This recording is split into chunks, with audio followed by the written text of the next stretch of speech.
Face aux déroutes qui s'enchaînent dans le système bancaire, les banques centrales sont sur le qui-vive. La Réserve fédérale des États-Unis, la Banque centrale européenne ainsi que d'autres institutions financières ont décidé d'activer le fameux accord dit de swap. Ce dispositif leur permet un échange quotidien de liquidités au lieu d'une semaine. Ainsi, la Fed va fournir chaque jour des dollars à ses homologues concernés. Le recours au swap est très rare, comme ce fut le cas lors de la crise financière de 2008 et lors de l'explosion du Covid en 2020. Là, l'objectif est de parer à toute crise de liquidité dans le contexte actuel, même si Christine Lagarde, la présidente de la Banque centrale européenne, tente toujours de rassurer.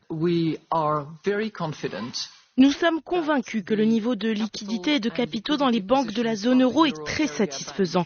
Il dépasse le taux de couverture requis, ce qui me pousse à confirmer ici, devant la Commission des affaires financières et économiques du Parlement européen, que le secteur bancaire de la zone euro est résilient et dispose d'un niveau de liquidité et de capitaux considérable.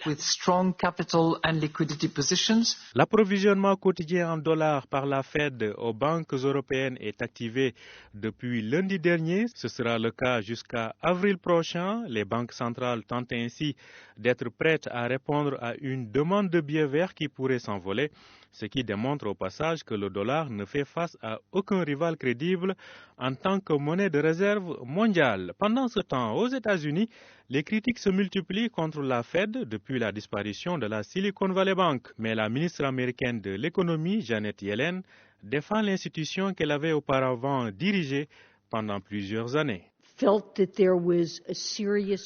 Nous avons senti qu'il y avait un risque sérieux de contagion qui aurait eu des impacts considérables sur plusieurs autres banques. Malgré le cas de la Silicon Valley Bank, nous pouvons assurer que le système bancaire dans sa globalité est sûr. Les épargnants doivent continuer d'avoir confiance dans le système bancaire car nous avons pris des mesures dans ce sens.